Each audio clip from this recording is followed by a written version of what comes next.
Good morning, everyone. Okay, good morning, everyone. Good morning. Good morning, Van. Good morning. It is 10:19, and I'd like to call the meeting to order. Britton, would you mind doing the roll call? Sure. Ms. Banks, I'm here. Ms. Bazile, Present. Ms. Eagley, Here. Ms. Hagan, here. Dr. McKee, Ms. Polizzola. Here. Ms. Tarver, Here. Ms. White. And so that is 5 members. You do have a quorum. Thank you, Britton. A few meeting protocols to review for this committee meeting. For those committee members who are attending virtually, remember you must have your camera on and have your first and last name showing to be counted towards a quorum. And please keep your microphone muted unless you're called upon by me. Electronically raise your hand to request to speak and wait to be called on. We have staff assisting with that, but if there's some type of problem and you're waiting a long time to get called on, you just unmute yourself and let us know that. We don't want to overlook anyone. For attendees, once recognized to speak by me, your microphone will be turned on, and after speaking, the microphone will be returned to mute. Also, please use the chat box to only make comments about relevant items being discussed at the time. However, please keep in mind comments sometimes do get lost in the chat depending on how active it is. So I encourage all virtual participants to raise your hand and request to speak if you have something you would like to share or ask. Staff will help me to keep track of those of you virtually and in person who raise your hands requesting to speak. I will then recognize you, but please be patient. As for order, committee members in person and virtually will be allowed to speak first. And members of the public in person will then be called on, followed by public participating virtually who have their hands raised. Comments in the chat will be addressed last. Members of the public who are here in person, if you would like to speak, please form a line at the end of the table and wait to be called on, which we don't have anyone here yet, but that's the protocol. Final comments about a person's character. Finally, comments about a person's character will not be allowed. Thank you, guys. And I did want to say, Dr. McKee has joined us. I think when I did roll call, she was switching over to panelists. Welcome, Dr. McKee. Present, welcome. Okay, so now we will move into the approval of our April minutes. Are attached for those of you in person or online or in your email for those of you attending virtually.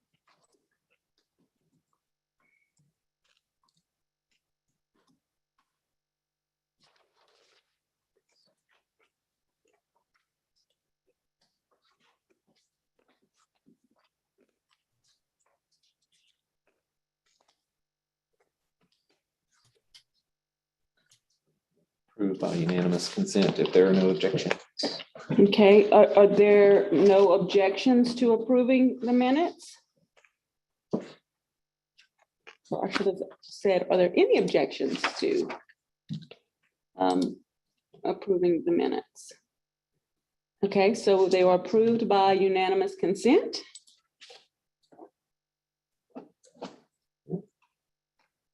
And next, I'm ready to move on to the next agenda item. Okay, so the next agenda item is the Office of Aging and Adult Services, ARC of Louisiana report, and Whitley Leday will be providing that report. It's on the screen and also online and in the packets. So Whitney.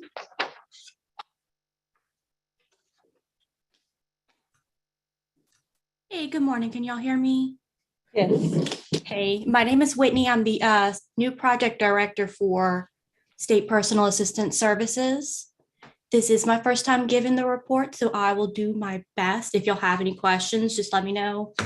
If there's something I can't quite answer, Kelly will be back in the office tomorrow I can make some quick notes if there's any questions y'all have, or y'all can send her a quick little email. Let her know if y'all have any questions. Let's see. So I'm gonna go over some changes that we've had from the third quarter going into the final quarter, fourth quarter for the year. So for this quarter, we did increase the number of participants we were serving by 7. So we went from 42 to 49. Those 7 clients were for one-time funds. We did have some change in clients between 3 and 4, but the increase in 7 was some one-time funds. And the demographics are listed below that. So we did have an increase by 2 in African Americans, an increase in 5 in Caucasian, 5 male, and then 2 female clients we served in the fourth quarter.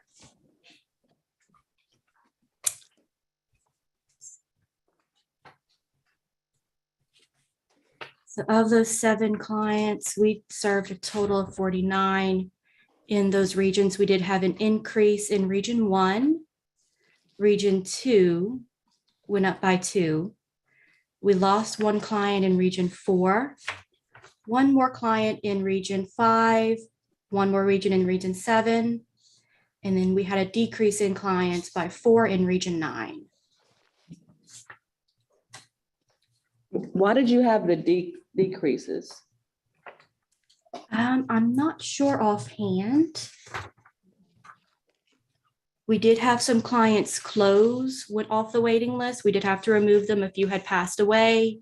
Some were no longer interested in the services. They had applied several years ago. They've had other resources since then, or they were just no longer interested in the services. Okay.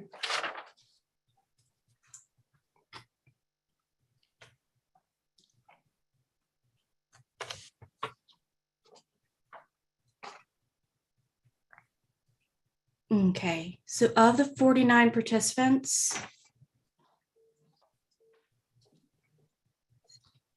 all of our participants received support coordination services. 38 received personal care assistance.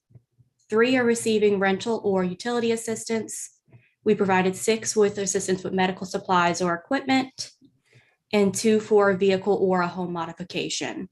And then please note some individuals may receive more than 1 services. So some are receiving personal care assistance, but we also assisted them with some medical supplies as well.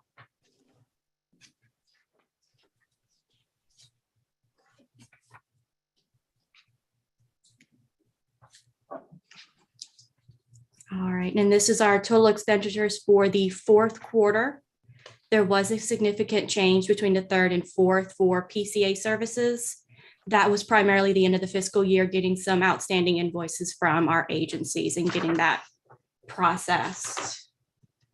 There also was a significant amount of funding for medical supplies, equipment, and stipends.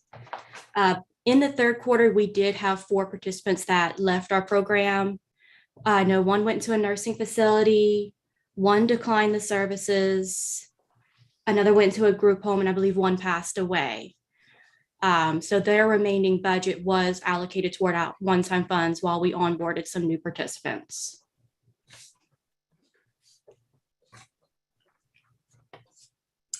All right, and then for the waiting list, I know it says 12 people came off, but we actually added 6 more applicants onto the waiting list. I believe that was kind of left over from the last report. We had an increase by 5 in region 1, and then in 1 more in region 4.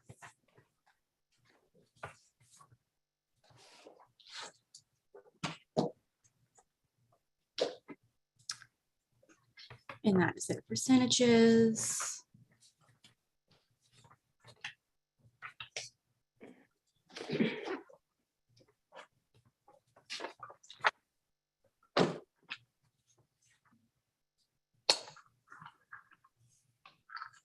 Okay, so currently on the waiting list, we have about 60 people currently on our waiting list.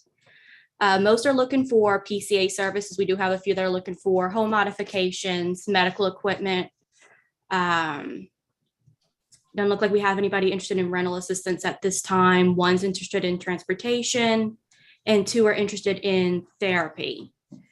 In order to provide all of these services for the people currently on our waiting list, it would cost $1,233,660 total, and that is an estimated amount.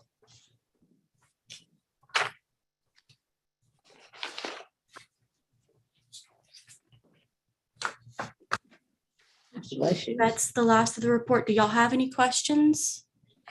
Whitney, I have a question for the people who are on the waiting list, that last section that you just discussed. Are they, and I see that there's 51 who are waiting for PCA services. If you have those people on the waiting list, are you guys directing them to the PCA services available through Department of Health to see if they might be eligible for those services? Yes, if we feel like there's other services out there that they may qualify for, we do recommend that, whether it's waiver or maybe a local council on aging, if they're over the age of 65, if they need something more immediate.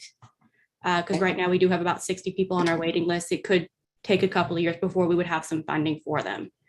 We do go over if there's anything else we could potentially assist with, medical supplies and stuff like that. Okay, thank you. No problem. Do you have any other questions for Whitney Leday for the ARCA Louisiana's report?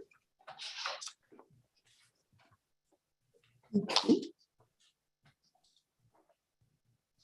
So hearing none, we'll move on to our next agenda item. We have just the Office of Behavioral Health, Kristen Savicki and Dana Foster will be providing those reports. Yes, hi, can you hear me okay? Yes. Yes, hi, Dr. Kristen Savicki. It'll just be me today to review these fourth quarter reports. I see, it looks like Bretton's already got this up on screen. This is the child report for LGE provision of this program for kids and families with behavioral health needs who qualify based on their behavioral health needs. We always, I think me and Tanya always say the same thing on these reports, which is that these won't include everything for the quarter in question.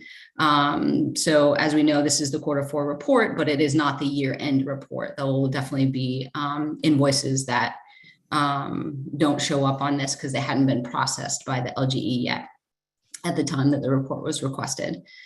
That said, you can see for the Consumer Care Resources Fund, the majority of the districts have expended, all or very close to all of their funding for the year, which is exactly what we want to see.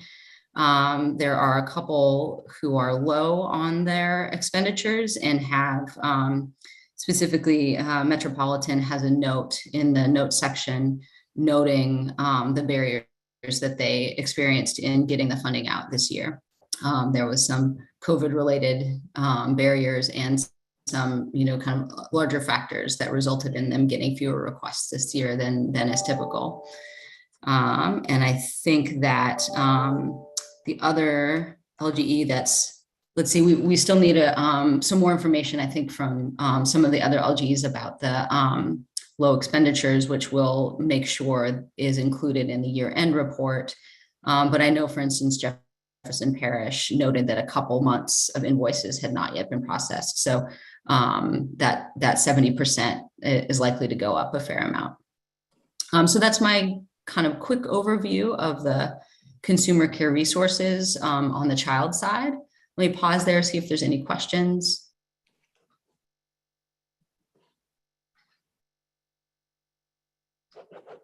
I have a question. Sure. So the monies that are left over with in the balance, right? Like Jefferson has $53,000 left over.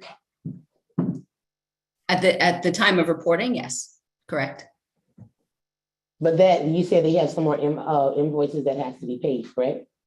Yeah, if you, I don't know if you can scroll down, Bretton, but their note, I believe noted that Okay, It reflects 10 months of invoices. If you can scroll over, I think I remember that they said 10 months of invoices. yeah, And they'll have some more coming in. And that at the time of the next meeting is when they'll submit their year-end report. And so we'll be able to see that the final total for this fiscal year. okay. Can I just add something? I definitely, I don't know which SELHSA. Schlosser. South Slosha, Central. South Central. Mhm. Okay, I just like how they break down theirs. I like how they break down their, like, in their notes and exactly what they paid for everything for, and nobody else did it like theirs. I like that. I 'Cause can that way you, pass that that way along. you, yeah, maybe they should pass it along and get it like theirs, because that way we can also see what's being done, what's being spent, who was in what, like, I love that. The rest of them ones are just, they say what they've done, but they break it down. So just, I mean, maybe a FYI to the other agencies so that, just for public record and transparency, everybody can do that. I would suggest that if there's a change in what's asked for, because right now what's asked for in the report in the note section, if you see that number 1, it says a brief summary of the types of goods and services, including innovative uses. So the responses are following that ask, that they're pretty brief, and they tend to, just be a quick summary of the kinds of things that they spent the money on. If there's Okay. a request for a change, I would suggest that the council make that request, or look at if there was additional reporting requested. Oh, okay, maybe it's just the way that they do it. But okay, thank you. Of course. I do have a question, Kristen. Do you know if Metropolitan, I see they've listed why they have such low expenditures, but do you know if what they're doing to try to spend that money? I mean, are they getting themselves out there trying to get more folks understanding about this program and trying to spend what they can?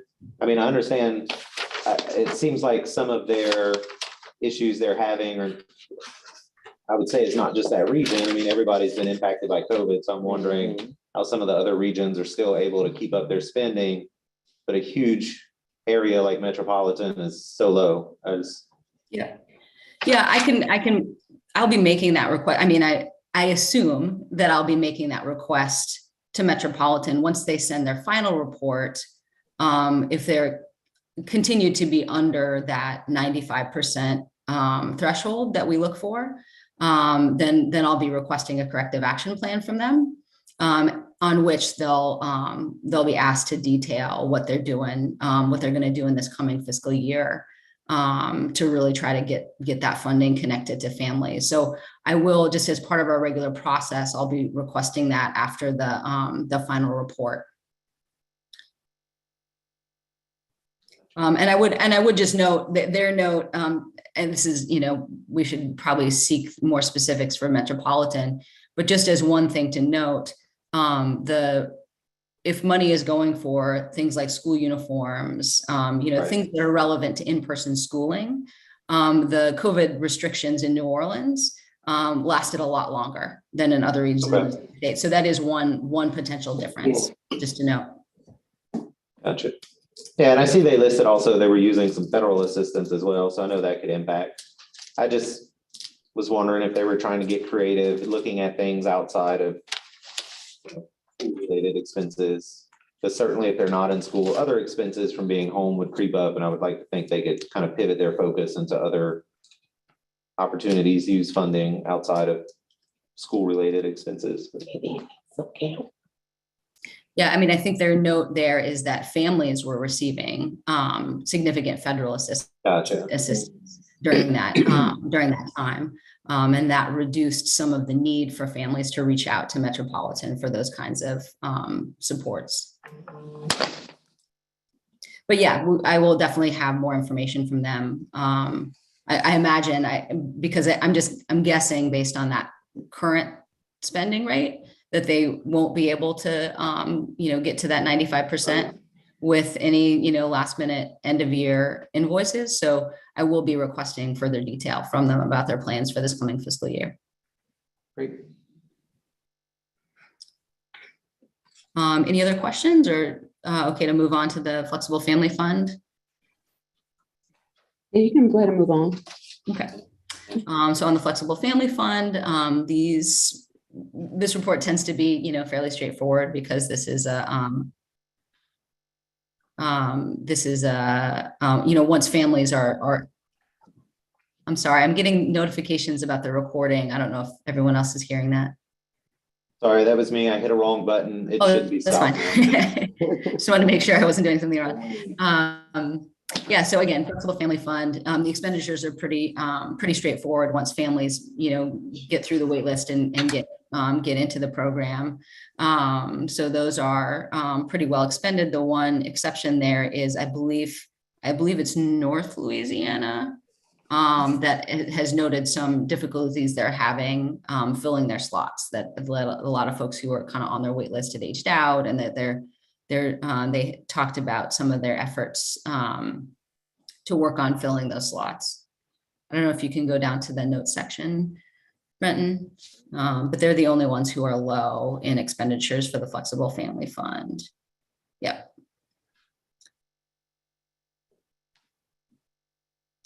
So they note that they're sending out letters and scheduling assessments to get the slots filled for the upcoming year. You said it was North E? No. Not north. North Okay. Louisiana. But they're not the only ones, because Metropolitan Mhm, as well has $9,000 balance. mhm. Did you? And 34 on the wait list. Yeah, that's how I was gonna ask. Okay, how long are these people being on this waiting list? And what's the protocol or maybe policy on moving them along quicker? Like how long have they been on there? So I don't have that information. Certainly the flexible family fund, once kids and families are eligible, then they receive that funding as long as they stay eligible and, until they age out. So districts can then, when they have empty slots, when kids, drop from eligibility or age out, then there's an empty slot that can be filled. Okay. It just seems like a lot of them are on the waiting list, like 34 from the Metropolitan. That's too many. Like, that's way too many. That's like double everybody else, is way over than double than for everybody else. Is it because they're having staffing problems, or like what's the problem with that many people being on a waiting list? That, like, I don't know how long it's been, but still. So it's a matter of the They were slots. up on there last time too. They was on that last quarter, because I'm looking at the report from last time and they were still up on there last time. The majority of these people have been on there since last time. Only one person and 1, 2, 3, 5 people out of every organization has been pulled off the waiting list since the last time we've had a meeting. So this is a function of how many slots they have and what funding they have.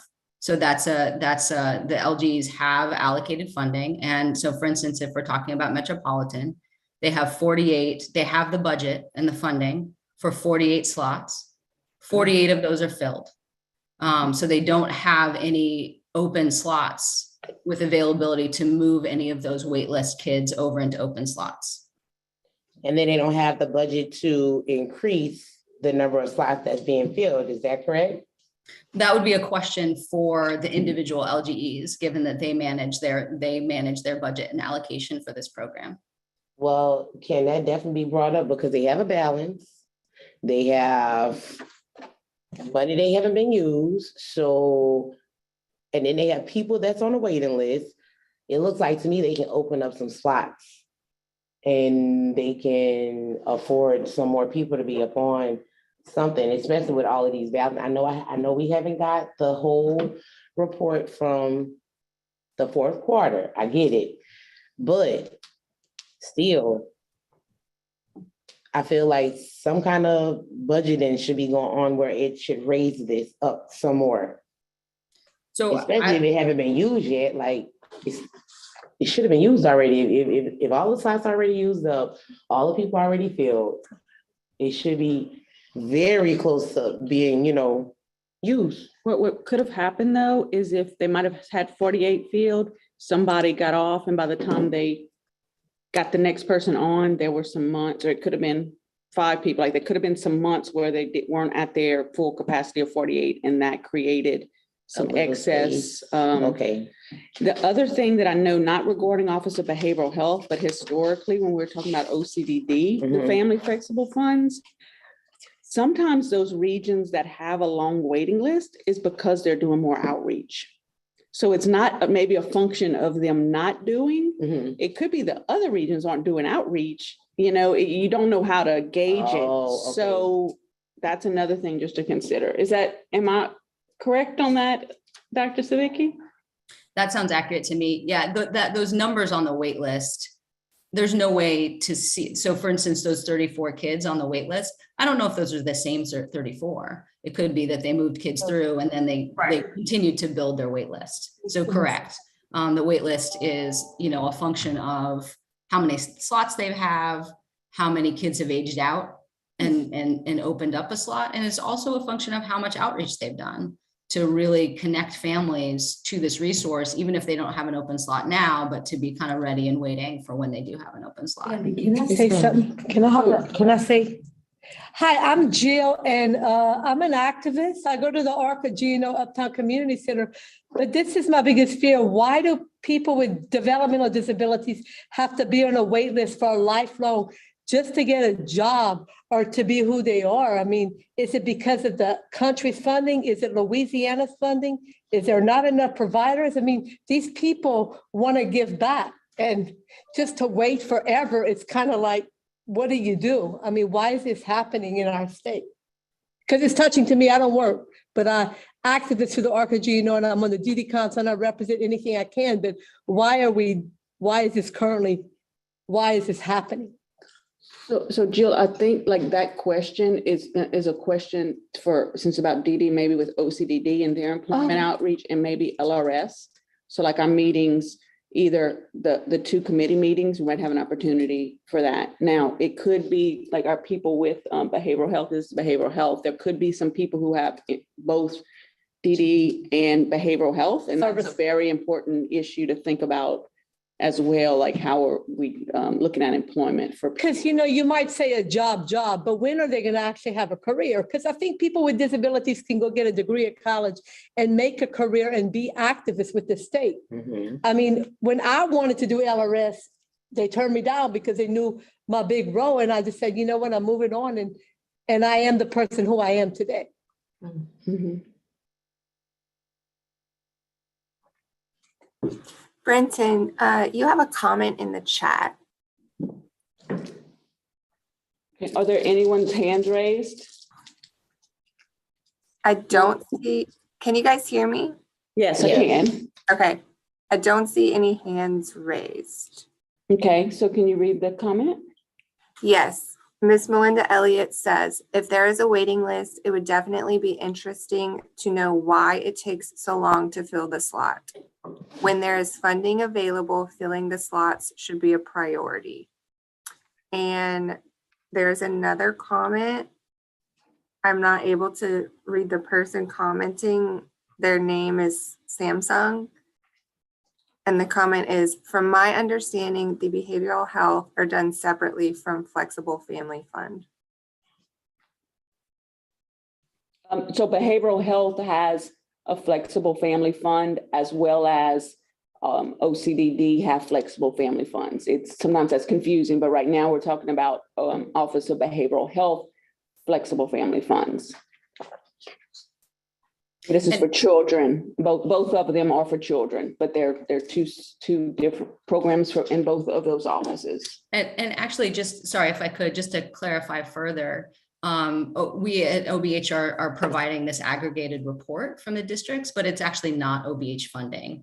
So questions about individual district decision-making about how much funding, that's really a question for the individual district, about how much funding they're allocating for this particular program. And on the filling slots question, that's absolutely correct that there needs to be a priority placed on filling the slots. There's really just one district right now that's reporting difficulty filling their slots, and they've reported on some of the efforts they're making to get those slots filled. So we'll be looking for an update soon about how they're doing to get those slots filled. Dr. Savicki, when you talked about the North Louisiana Human Service District, that's the one you're talking about. They have 23 budgeted slots, 16 field slots. So that's 7 vacancies and 6 on the waiting list. I'm sorry if I missed it, but where is it in their comments? It's in their comments. Okay. Correct. So letters have already been sent out and assessments are being scheduled to have the slots filled for the coming year. So but that doesn't, Nope.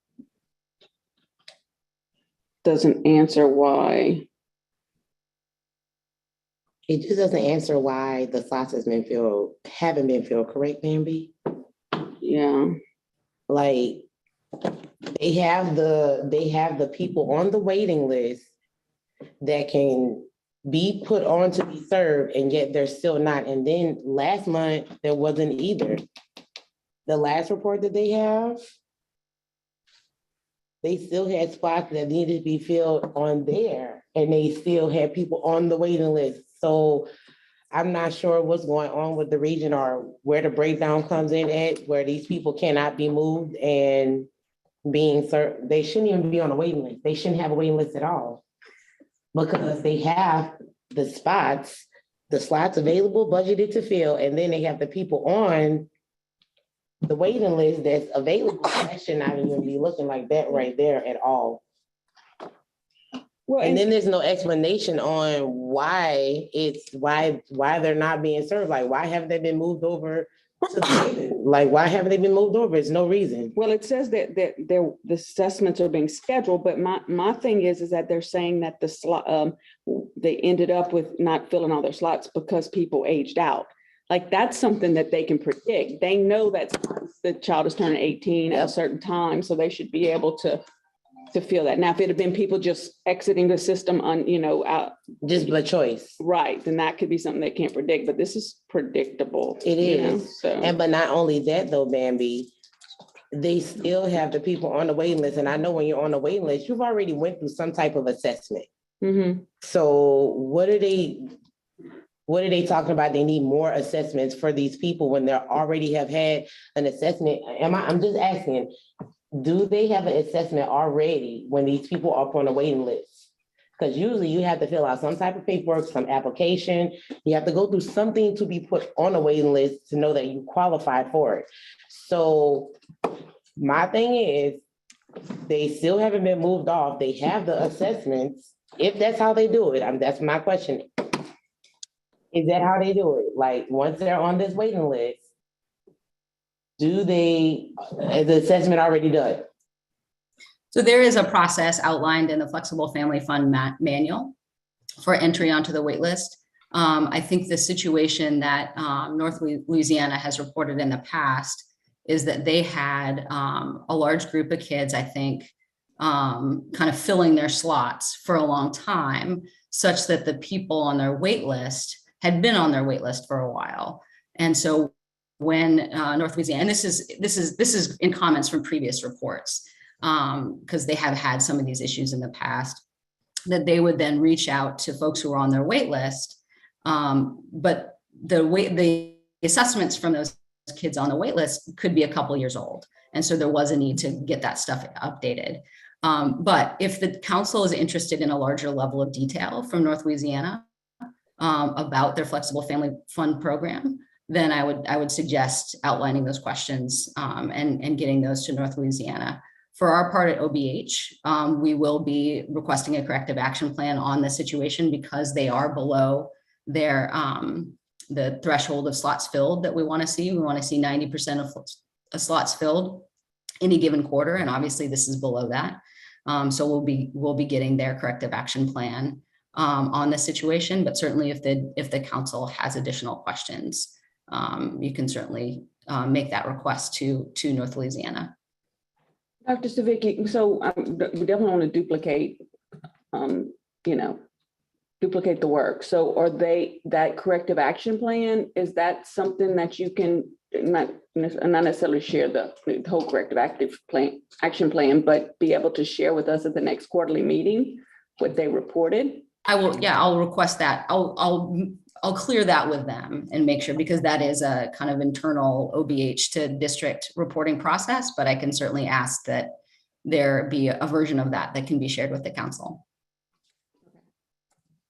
For which region is that, Northwest? North Louisiana. Region Region 7. Okay. Region Yeah. 7. But if the council has specific questions that you'd like to be sure are answered, I would suggest that you provide those. I do. In case those, just to be sure that those specific questions get asked and answered. Okay, so I'm just reading their notes from the last report that we had and this report. So in the last report, they were saying they didn't get any new applications in. So my question is to them, have they been going out and reaching out to different people, agencies, wherever they go to get their clients from? Have they been doing that, for one, because that's up in their notes that they're not getting any out? They said they sent messages to the partners to see if they have any applications that for people to participate up in here. So I want to know what that is also, like how many people reached out, did they give them new applicants, in regards to filling these slots, and also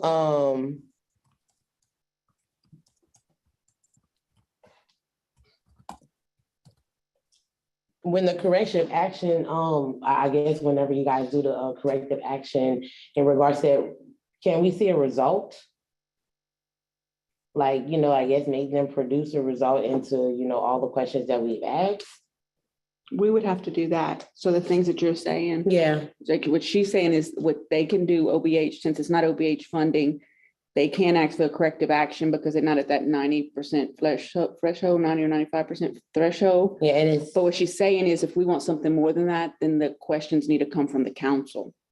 So what I heard you say was two different issues, though. One of the issues is that they actually have the slots and they have the people on the waiting list, and those aren't filled. that's not filled. But the other issue you were just bringing up was that from the previous report was that outreach to get more applicants. So Right. that's two separate, like they have people on the Yeah. waiting list, they're not even filling the slots for those. Right, But then there's also the issue of outreach to get more people, involved. yeah, Yeah. to know, just to know about the program if they need it. Yes. Okay.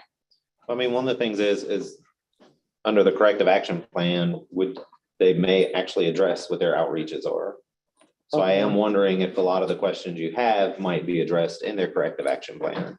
I also would recommend tabling the discussion of what questions you may have until you get the final report, because a lot of this outlook may change. They may have filled those slots and you're just catching that snapshot of a moment in time where they didn't. Okay. But at the end of the year, when you get that end of year report, it may be filled. Okay. I mean, that would just be my recommendation, because once you get the year-end report, then you can accurately look at everything over that time frame for a year and then figure out what questions. So we won't get that You may until have. October. That'll be the correct? October report. And then after that, we'll have to answer it up in the December January. or the January meeting, right? That's the timeline, right? Right, yeah.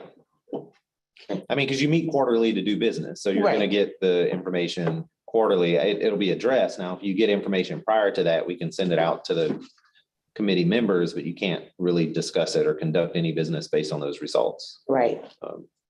But if we know the questions that we want answered, if we could decide that here, and then if they will address it in their report, then we'll report that out at our October meeting. Mhm.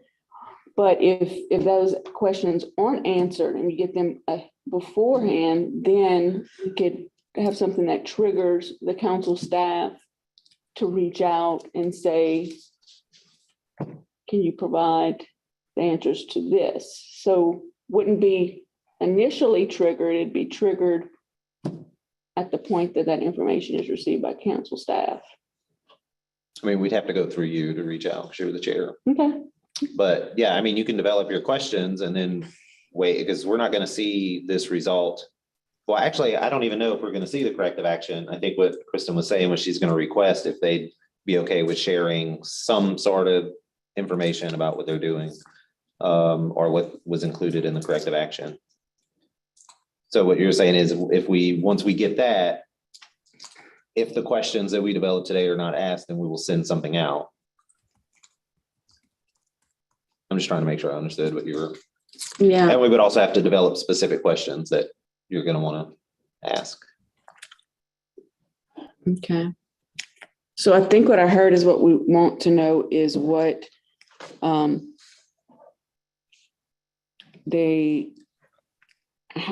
for me, how are they addressing whenever they know that someone, a person is aging out?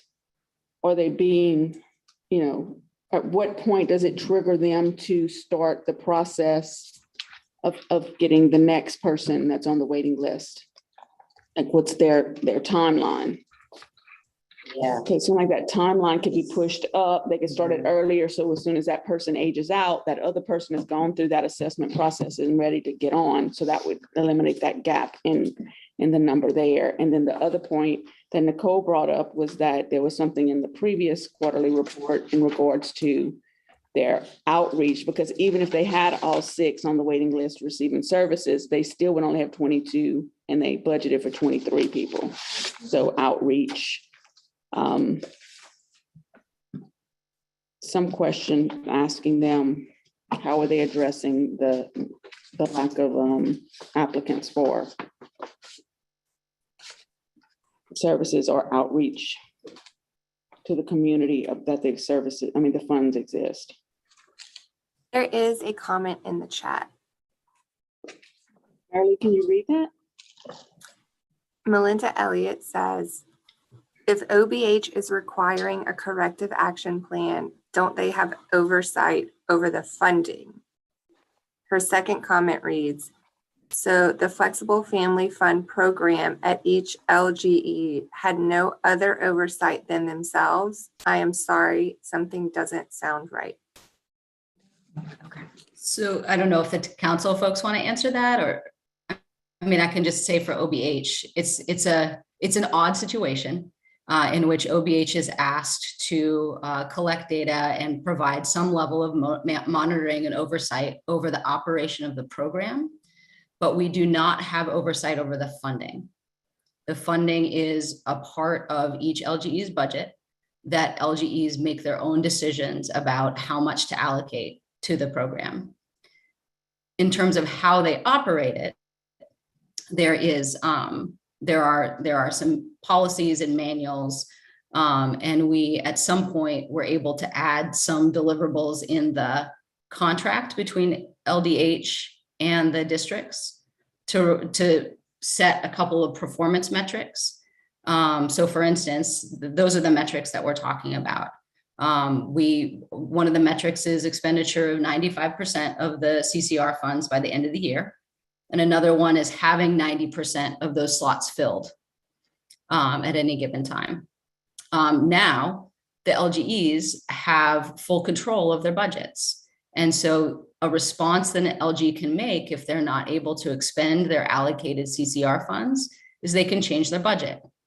And OBH does not have control over those budgetary choices.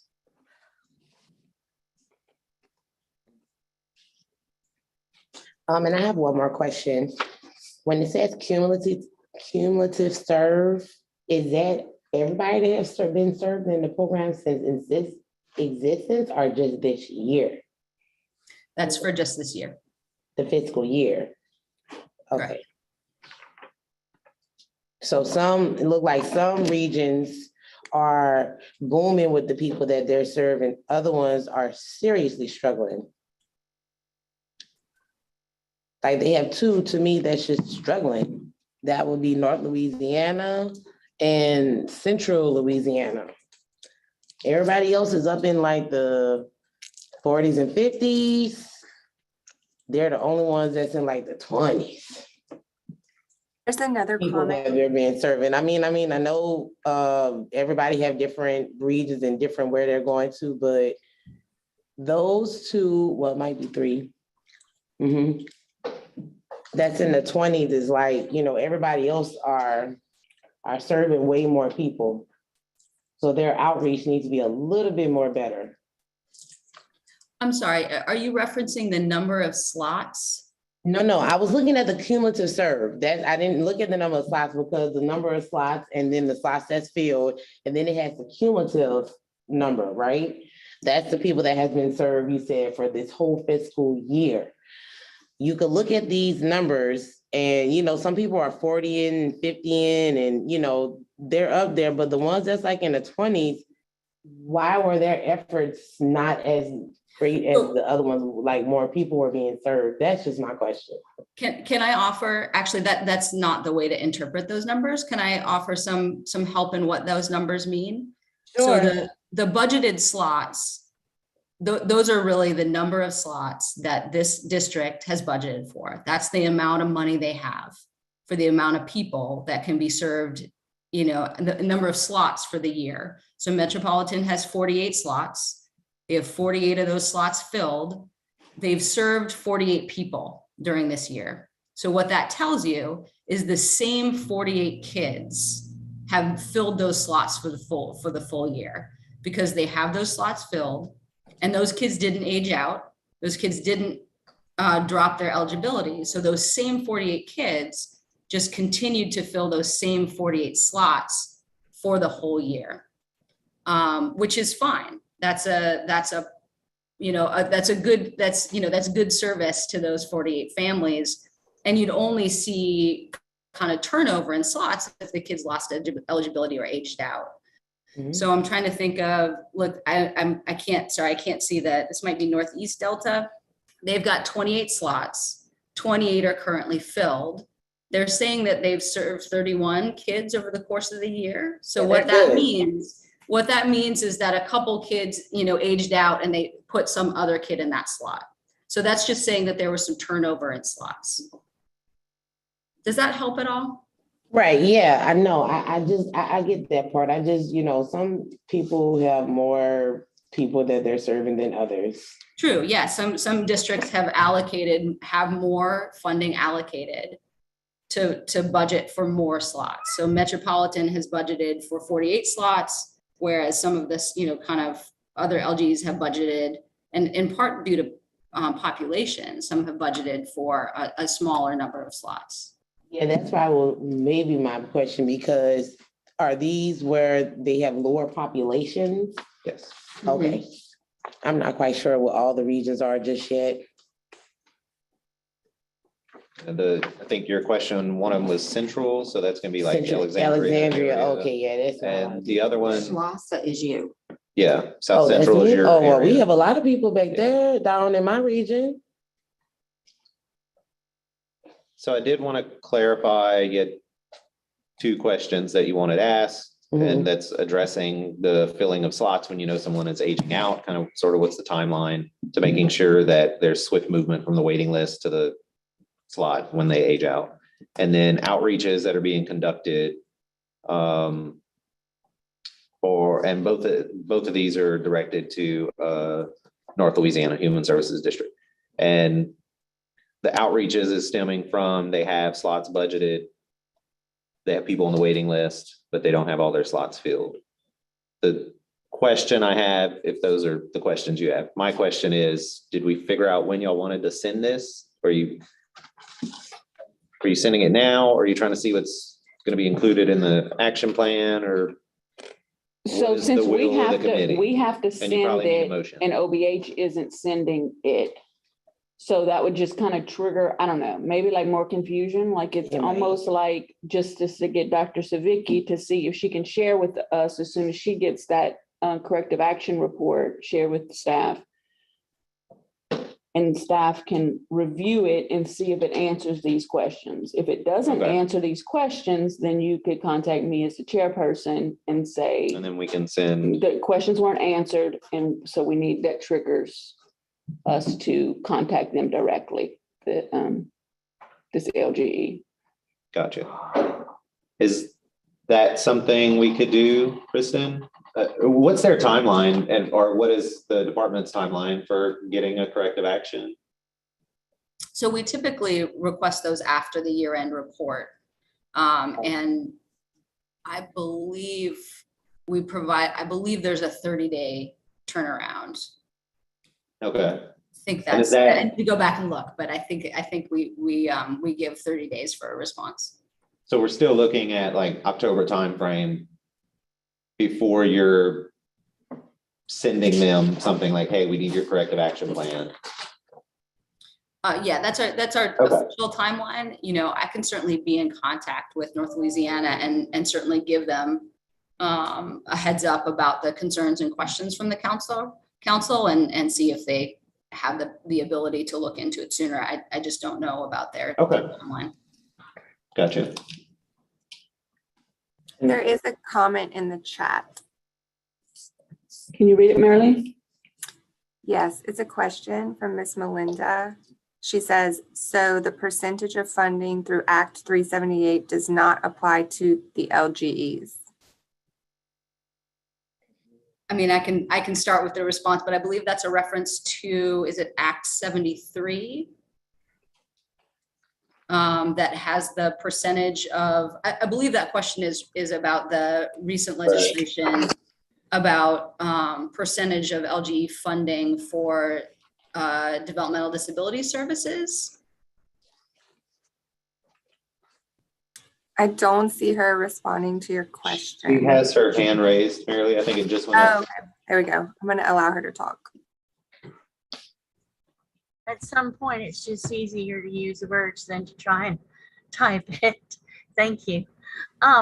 So my understanding was the Act 378 percentage of funding applied to the OBH Flexible Family Fund and OBH Consumer Care Resources as well.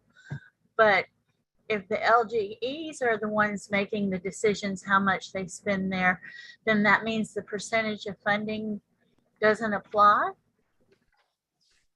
So I'm going to need some help from my colleagues in OCDD because I believe this is referencing legislation that applies to funding specifically for individuals with DD needs and Correct. does not apply to this particular set of funding that is for kids and families who are eligible based on behavioral health needs.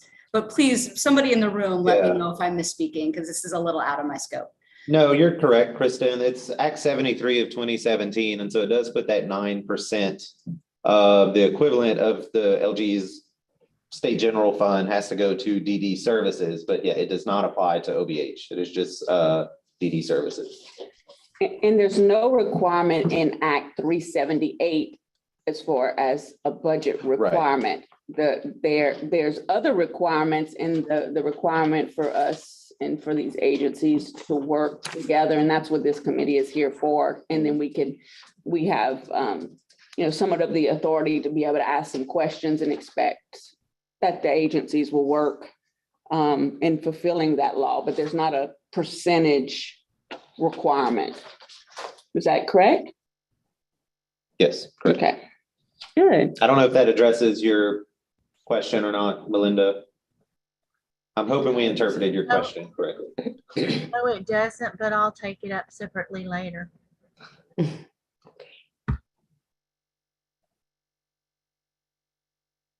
But this is Thank you, Melinda. this. Okay, so where are we at? We have the two questions. I think Kristen was going to share those concerns with North Louisiana and see if maybe that's something they can address in their corrective action plan, Mhm. or at least somewhere. And also, it won't be anytime soon because their corrective action plan is going to be requested usually around the time of the end of year report, which is October. And she thinks possibly 30 days they have to submit that. So So we really don't need a motion. We're just going to say that we made the it's a request known decision, basically. Yeah, you don't to necessarily find need a out the motion. answer of 'Cause, these yeah, questions. you could Okay. save a motion if there's some sort of action that you need to take Okay, based on any responses that you get. But I Okay. think for right now, you can just try to get clarifying statements. okay. Okay, so. Kristen, would it be helpful if I like email you the questions? That would be helpful, Brenton. I took Okay. notes, but but I certainly want to capture that accurately. So if you send Yeah, that. that's fine. I'll send you something one of these days after this meeting. Okay, do we have any other questions about this report for the children, OBH report on children's services? Or Dr. Savicki, do you have anything else to share? No, I think that's good. We could switch over to the adult report. Okay.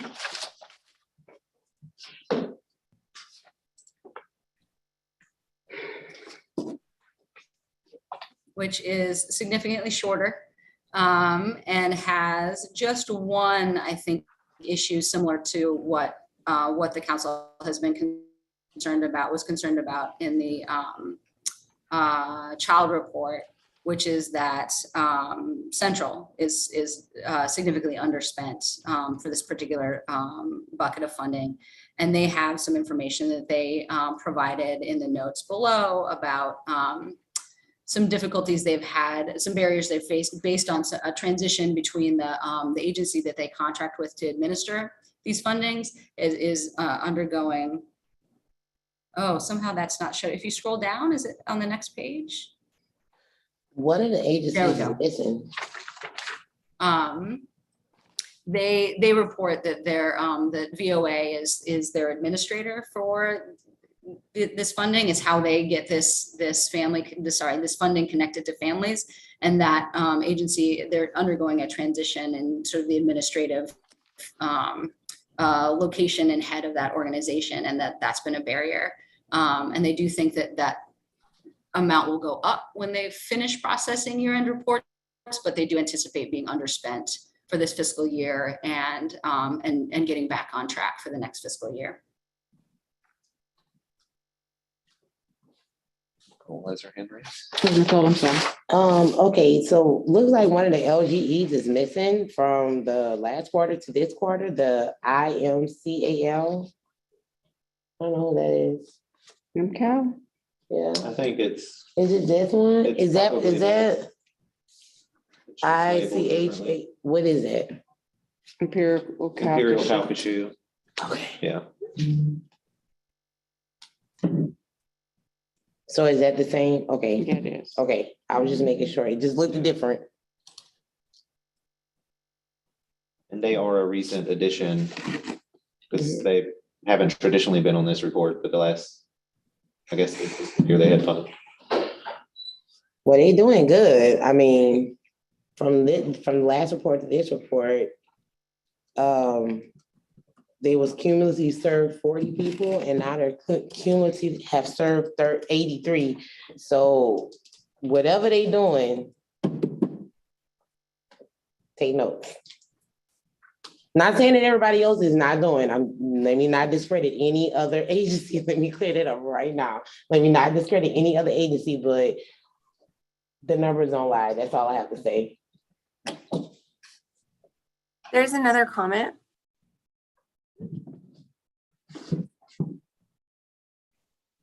Oh, I'm sorry. Go ahead, Marilee. Please read. Hyacinth McKee says, she says, I have a hard stop at 11:30. I believe that the committee will still have a quorum in my absence. Yes.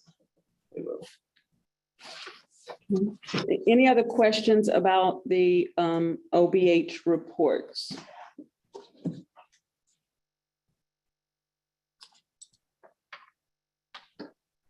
Okay, thank you, Dr. Savicki. Thank you to the council.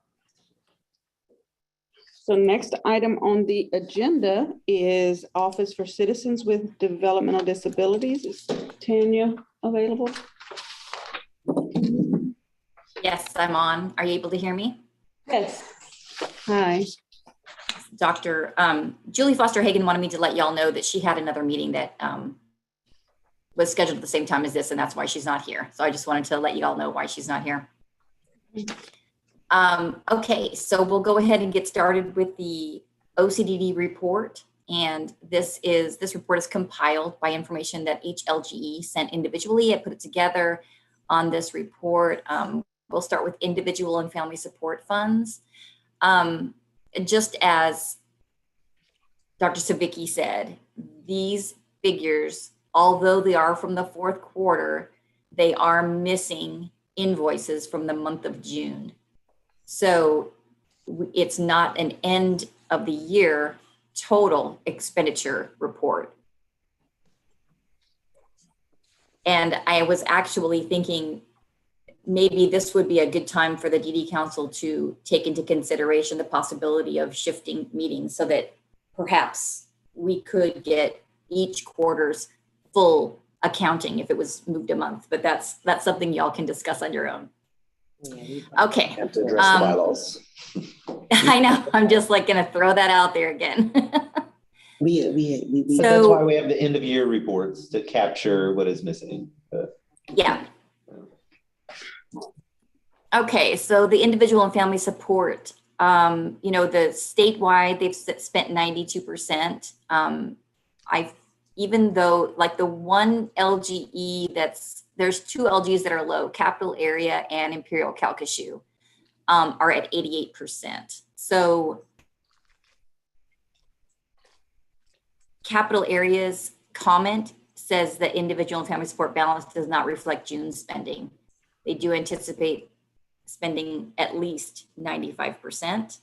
And if we scroll down Imperial Calcasieu, it looks like they had no comment. So this is something we'll have to reach out to them to find out. I think previously they have mentioned the fact that people are still not back living there, but I don't want to speak for them as to why their spending is a little low, but I do anticipate that when we get the end of the year total amounts, it will equal the 95%.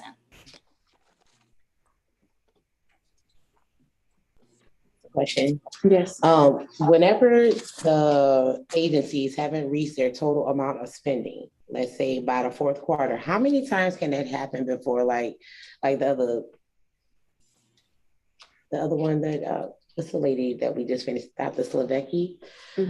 With her agency, they're gonna do a correction action, right? How many times does that has to happen with an agency like keep going under budget or not getting there, but then we don't really get the full report because we are like kind of like a couple months behind, So how? So they're required to spend 95. And if they don't, then we do a corrective action plan. And every single time. Every single time. Oh, okay. That was my question. Every quarter. No, every year. Oh, every year. By the end of the fiscal year. Yeah. Okay. Yeah, okay. because the spending fluctuates throughout the year and they like to make sure that they have enough money to make it at the end of the fiscal year. So they have to play that game, serving individuals that are needing it, not spending all of their money, stretching out to the end. And so they have to do some calculations, and we always wait until we get the final expenditure report. We usually get it in August, or it's available to us in August, because we also have a accountability plan report that they have to report to OCDD. And so we have that information. And if they don't meet that 95%, then they have to do a corrective action plan. Okay. All right. Thank you. Sure. But it looks like the Imperial Calcasieu, they didn't have anything to say the last time either, why they didn't meet where they needed to meet upon the last, or they didn't have anything. They didn't write any notes on the last one either. So from this quarter to from last quarter, we don't know. We just have to speculate, and we really don't want to do that because we want to give them the opportunity to, speak on why things haven't been done. or why monies haven't been all the way spent. You have access to the last report in front of you. What's the percentage of expended Imperial Calcasieu for last quarter? For last quarter, that one is for which one? For the family, the IFS, right? Mm-hmm. 52. So they went from 52 to 88% in one quarter. Yeah. Yeah, I have no doubt they'll reach They'll the probably get it 95 by done. the end. Yeah, they'll probably get it done. Yeah.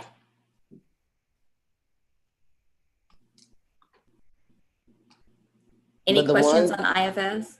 The ones that does have the balance upon this last report that has a balance of, total budgeted or whatever, those are the funds that's going to be put back into the general funds, right? Like they have, let's see, 1, 2, 3, 4, 5, 6 of them that either went over or under their budget or their balance. Their balance isn't the same as total obligated, right? Right. So the extra money, or if they have extra money on that report, because we just could go off of what we have right now, that goes back into the general fund. Yes. Okay.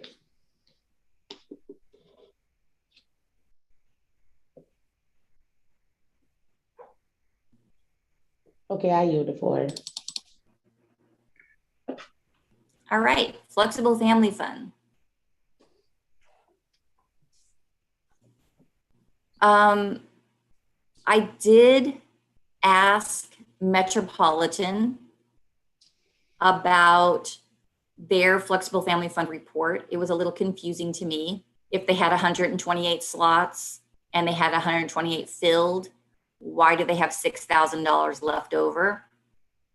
And they provided the information that they had some of the Flexible Family Fund. There are certain situations throughout the year where the families maybe aren't providing information that they need to, and there's some reason why they have to put their payments on hold and then put it back once they get the information. So although the slots are filled, there was a little bit of money left over.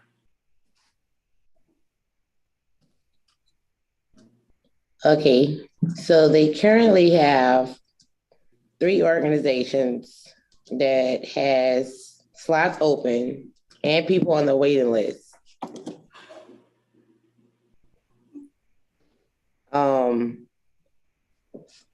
Let me make sure.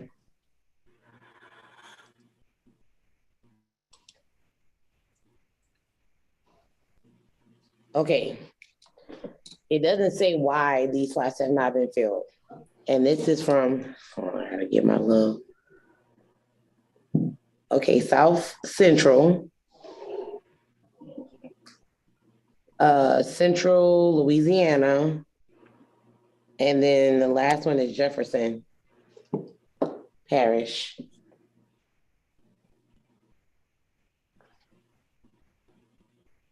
So I'm going to tell you just from my experience about filling Flexible Family Fund slots. The people on the waiting list are not necessarily eligible for the program. They've met the first couple of steps of criteria to be on the waiting list, but then once they send in their information and an assessment is done, they don't meet the severity criteria. So then they have to go to the next person on the list, and maybe the family doesn't respond, or they didn't keep their information up to date as to where they are. So then they can't find them. So they have to go to the next person on the list. And while they're going down the list, trying to find somebody who does actually meet criteria, time is going by. And so that's one of the reasons why it's sometimes difficult to timely fill a slot, even though they know individuals are aging out and they have a pretty good timeline. There are some times when people go off of the program for reasons other than aging out. And so it's an unexpected opening of a slot. And then in order to fill it, they have to go to the waiting list and start going down the list and trying to contact people, assessing them and seeing if they meet severity criteria. So there are times when a slot, it just can't be filled as quickly as you might imagine. Okay. They just have a lot of people on these waiting lists and they have slots that need to be filled. So can they give us a timeline of maybe when, and I know you said they go down the list, but these people that's gonna wait, it's like hundreds. Well, but there's not a lot. vacancies, though. No, I mean- it's not a lot. That's what I'm saying. It's not a lot of vacancies. Like, it's not. So I feel like it should be filled because it's not a lot. Well, It's but only the- a couple minutes. It's only a couple. Okay, so you're looking at the largest discrepancy would be South Central. That's 6 vacancies at the moment. Yeah. But the other 2 is That's just only 1, one and 3, and that could be attributed, I would say that low number based on the total number of slots, like that's could be attributed to that thing that Tanya talked about, just that process of the process of Yeah. just taking so long or whatever.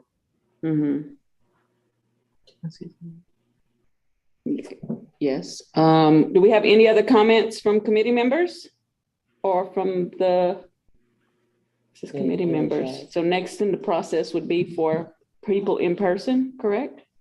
Mhm. Okay, so earlier I said that we didn't have any guests, but I do have someone sitting next to me. Yeah, who's a so guest. on the discrepancy with the filled slots, I just wanted to say, like, for the South Central, they've already spent all their budget, so they can't fill those slots. I know. So they don't have the money.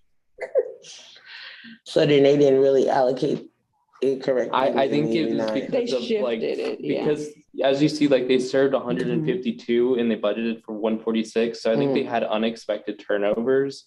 And so that's why they have the discrepancy. Like, I don't think it's like potentially like it was unexpected turnover. And so then they don't have the budget now to like refill the slot. Yeah, they're about the only ones that's like that, but everybody else could potentially have already maybe in the process have filled those That's a good spots.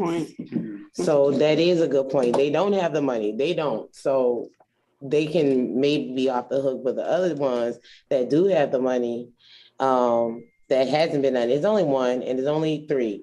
So that's not a big number or whatever to get fixed or to get done, you know? Thank you, William. And so just for time's sake, do we have any other questions or comments around the flexible family funds?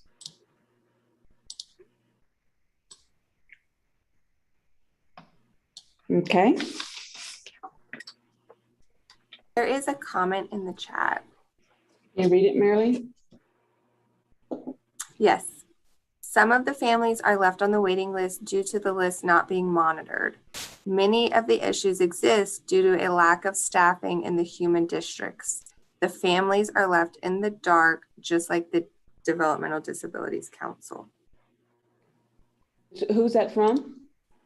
I'm not sure. It says Samsung. So this participant is logged in on their cell phone and that's how their name is saved. So can you please type? That's Karanda. Oh, Karanda. Okay, thanks, That's Karanda. Karanda. Okay. Okay, got it. And so,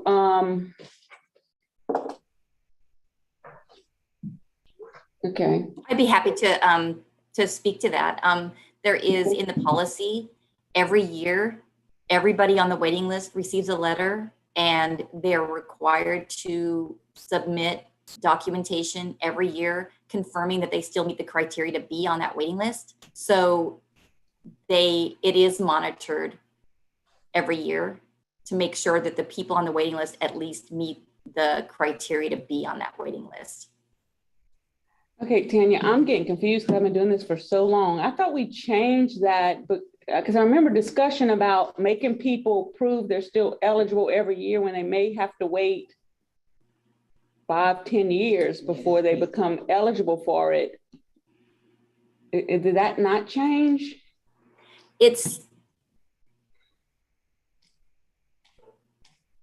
We don't do the severity criteria. We don't do the Okay. full eligibility determination for Okay. Flexible Family Fund to get on the waiting list. They just have to show that they've got one of the qualifying conditions, or they've got a statement from a physician that says they have the qualifying condition. And that gets them on the waiting list. But they have to at least show that. And every year, if they're on the waiting list for 10 years, these families have to show that every year until they get, I thought we addressed that because that was just a problematic. Taking people. You have to do it every year. But nobody has a waiting list of 10 years. It's like 1 to 4, so I think like 1 to 3 years max at all the LGEs. Every year, because I just did. Emma's saying that she's having to do it every year. I just thought we had, you remember, I mean, I know you do, whenever we had the kind of some of the, we're not logged out already? Okay, No, we had all something good. crazy happen on our screen. Yeah, I don't know, things just kind of get convoluted in my brain, but I remember that being some discussion. But I guess there was a reason why. I know we're not just making people do something because like there's a reason why that needs to continue to happen. Well, yeah, I mean, we can't just let everybody on the waiting list, or otherwise we'd have thousands of people on the waiting list that weren't even slightly meeting criteria, so we have to do some kind of screening for the waiting list, because you have to look at it both ways. Do you want to be on the waiting list for a long time and never get it? Or do you want to have to be asked every year if you still meet that criteria? We had to kind of like figure out a way to hit the middle ground there. But initially, for somebody to get on the list, they have to qualify at the time. They qualify as having a developmental disability at the time in order to be on the waiting list for the flexible family funds for OCDD. They've always had to meet some kind of specific criteria. We did lessen it a little bit when we revamped the policy. We opened it up a little wider to allow individuals with mild intellectual disabilities, as long as they had a behavior plan or a health plan in this. There were some things that we opened up to let people on the waiting list, but we never have done the severity screening prior to them actually having an option at a slot. So they're not certified as being DD eligible before getting on that list? For the Flexible Family Fund, having a statement of approval is not a requirement. Okay. But part of the severity screening does make sure that they have a developmental disability. There's a DD screening checklist that they have to meet. Okay. There are some comments. Okay, Marilee. Please read the comments. Ms. Corley says a lot of the families are not receiving those letters.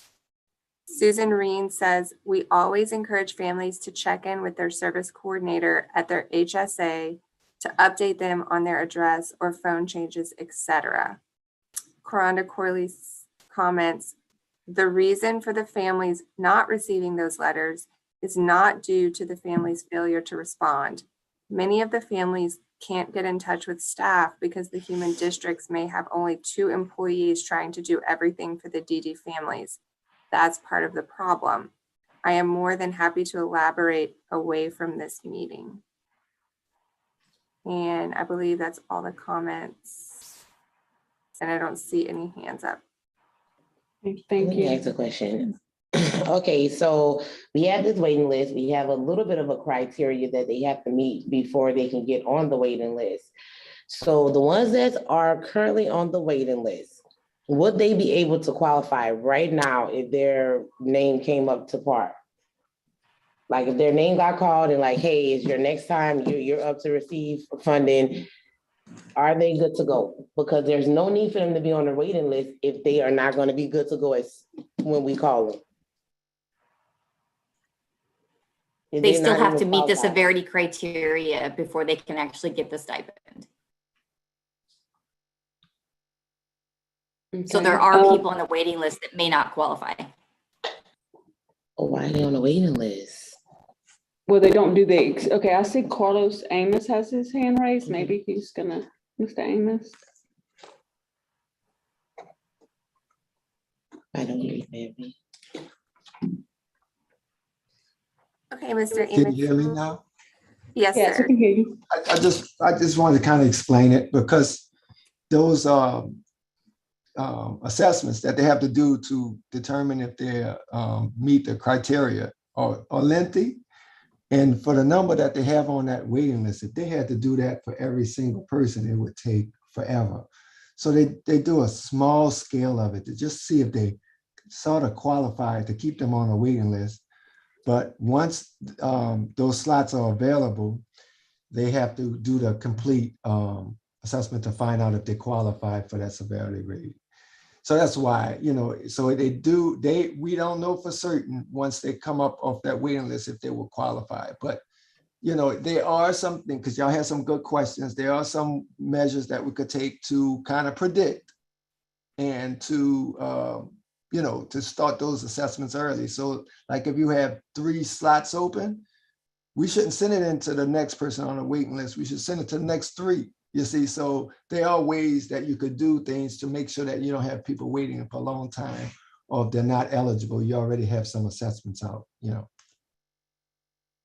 Thank you, Ms. Amos. Appreciate that. I also wanted to comment, I'm trying to look at it from both sides. And I know that we did this when we were trying to revamp the manual before. If we did the full severity screening for everybody that was placed on the waiting list, so that we knew that at the time they went on the waiting list, they met the criteria, and then they had to wait 1 or 2 years to get the slot. Then when we pick their name off the slot, off the waiting list, we would again have to do the severity screening because it had been too long since the last one. So the families would have to go through that twice, and they would still, maybe, not necessarily, meet criteria. And so we felt it was a better use of everyone's time to do like a mini screening to make sure the people on the list had a good shot at being eligible, but then wait until we actually had a slot available to do the full severity screening, so that we only had to do it one time for each family, as opposed to doing it every single year with every single person on the waiting list or everybody who applies. Okay, how long have most of these people been on a waiting list? Have they been on there more than 3 years? I mean, I feel like the average is for the 10 LGEs is anywhere from 6 months to about 3 years is the max. Okay, so used to nobody's wait been over a there lot longer longer. than 3 years. I'm sorry? I said, so no one's been on there longer than 3 years? I don't think so. I think 3 is the max. Okay. Oh, we're not on the waiting list. She has it, but I have to recertify every year. Okay. There's another comment. Okay, can you read it? Yes, Ms. Corley says they will meet the requirements and remain on the waiting list due to the human districts not being properly staffed. Is that an issue? Correct. So I'm hearing that as a reoccurring theme, that some of the human service districts and authorities, perhaps the commenter is saying that there just aren't enough staff. And so there must be some specific LGE or human service district authority that this commenter is referring to. And so I'd be happy to hear about that outside of this meeting to find out which LGE specifically, because I don't think that's an issue everywhere.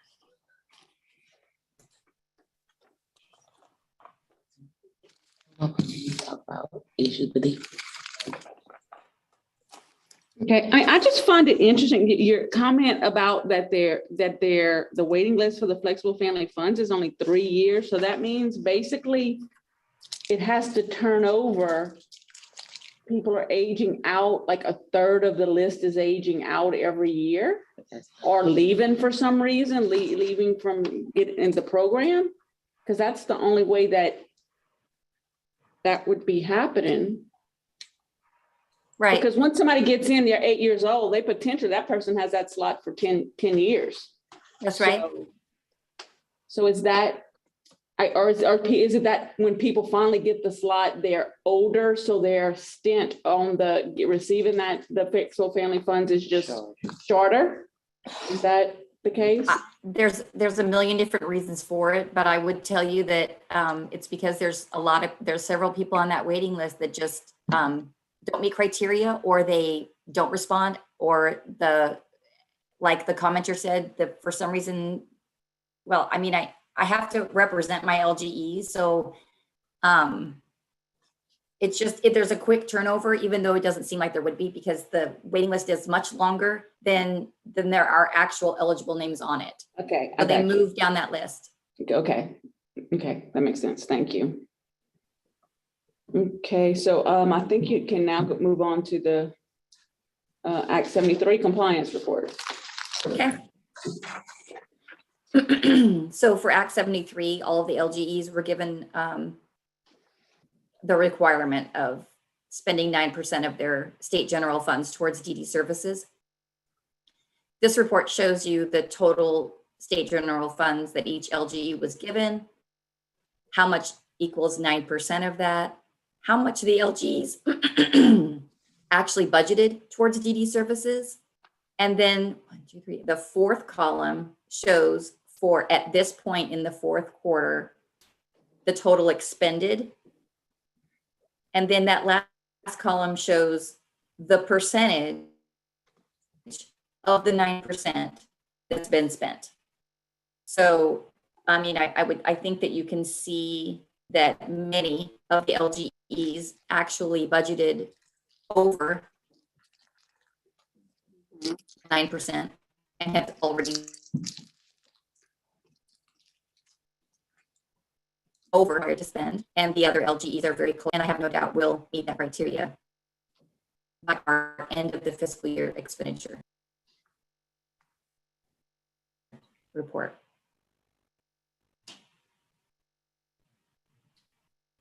Okay, any questions about that report?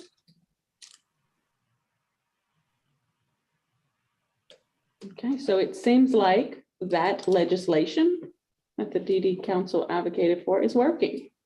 So that's good. Yep. Okay, and then is the next thing on the agenda, the FFF program eligibility determinations? That was something that I think Julie had requested speaking about. But she is not here, so I don't know if that's something you're able to lead that discussion, Tanya, or not. I want to say maybe there was some conversations about, I guess, discrepancies in eligibility across regions, maybe. Yeah, I do remember what this was about. It can be taken off this for this meeting, because we were going to meet. We had suggested that as something to be met at this meeting, but the individual preferred to have a one-on-one conversation as opposed to discussing it at this DD Council meeting. So we can take that off. Gotcha. Okay. Any other questions for OCDD? Okay. Announcement. Do we have any announcements? No, other than at 1 o'clock, we will have the self-determination and community inclusion meeting. And at 3 o'clock is the education meeting today. The full council meeting is tomorrow An hour and 15. at So that's like- 8:30. Similar setup to today. We have an in-person and hybrid option. You can go to the council's website, laddc.org, to register for any of those meetings if you have not done so yet. I turned 46, yes. So thank you all. We'll see you guys at 1 o'clock for those attending the self-determination committee meeting. Oh, do we have to, if there any objection to adjourning? Okay, seeing no objection, it's unanimous consent. This meeting is adjourned. Thank you, guys. 41. Do you work for the DD Council?